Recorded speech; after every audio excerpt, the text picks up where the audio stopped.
శివుడు ఖండించిన వినాయకుడి తల ఏమైందో మీకు తెలుసా? ఆ తల ఉన్న గుహ భారతదేశంలోనే ఉంది అంటే మీరు నమ్ముతారా?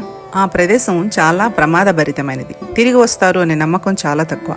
అయినా సరే భక్తులు ప్రతి సంవత్సరం అక్కడికి వెళ్తారు. ఆ పుణ్యస్థలం ఎక్కడ ఉంది అంటే మన అందరికీ తెలిసిన ఒక ఘట్టం. పార్వతీదేవి కొడుకుని కాపలా పెట్టింది. శివుడు తన కుమారుడని తెలియక తల ఖండించాడు. తర్వాత గజముఖం అమర్చాడు. కానీ పార్వతీదేవి విలపిస్తూనే ఉంది. అప్పుడు శివుడు ఒక వరమిచ్చాడు. లోకానికి గజముఖుడిగా కనిపించినా నీకు మాత్రం నీ కుమారుడు పూర్వరూపంలోనే కనిపిస్తాడు అని. ఇక్కడితో కథ పూర్తవుతుంది. కానీ తర్వాత ఖండించిన వినాయకుని తల పడిన ఈ గుహకు శివుడు వచ్చి ఆ తలను మహిమాన్వితం కావించి పుత్రవాత్సల్యంతో కొంతకాలం ఆ గుహలో ఉన్నాడట. ఈ గుహలో ఇప్పటికీ ఆది గణేష్ రూపంలో ఒక రాతి నిర్మాణం ఉంటుంది. సరిగ్గా దానిపైన 108 రేకులున్న బ్రహ్మకమలం ఆకారపు రాయి నుండి వేల సంవత్సరాలుగా నిరంతరం స్వచ్ఛమైన నీటి బిందువులు వినాయకుడి తల మీద పడుతూనే ఉంటాయి. ఈ నీటిని శివుడు ఏర్పాటు చేసిన అమృతంగా భక్తులు విశ్వసిస్తారు. ఇంతకీ ఈ గుహ ఎక్కడ ఉంది అంటే ఉత్తరాఖండ్ లో పితోరాగఢ్ జిల్లా గంగోలీ హాట్ నుండి కేవలం 14 కిలోమీటర్లు వెళ్లితే భువనేశ్వర్ అనే చిన్న గ్రామం వస్తుంది. ఇక్కడే పాతాళ భువనేశ్వర స్వామి ఆలయం ఉంది. ఇందులో వినాయకుడిని శివుణ్ణి దర్శించవచ్చు.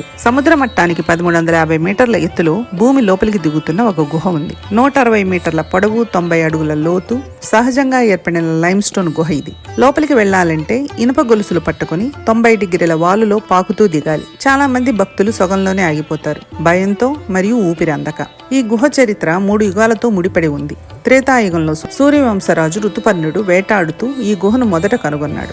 ఆదిశేషుని సహాయంతో లోపల 33 కోట్ల దేవతలను దర్శించుకున్నాడని స్థల పురాణం చెబుతుంది. ద్వాపర యుగంలో పాండవులు మహాప్రస్థానానికి వెళ్లే ముందు ఇక్కడికి వచ్చారు. శివారాధన చేసి ఈ గుహల గుండానే కైలాసానికి వెళ్లారని అంటారు. కలియుగంలో క్రీస్తు శకం 1191లో ఆది శంకరాచార్యులు రాగిరేకుతో శివలింగాన్ని పునఃప్రతిష్ఠించి ఈ గుహను మళ్లీ వెలుగులోకి తెచ్చారు. స్కాంద పురాణంలో మానసఖండ్లో ఈ గుహ గురించి వర్ణించబడి ఉంది. ఇక్కడ నుండి నేరుగా కైలాసానికి భూగర్భ మార్గాలు ఉన్నాయని స్థల పురాణం చెబుతుంది. శివుడు ఈ గుహల గుండానే కైలాసానికి వెళ్లాడని పురాణ ప్రతీతి. కానీ ఆ మార్గాల్లోకి వెళ్లడానికి భారత పురావస్తు శాఖ ఎవరిని అనుమతించదు.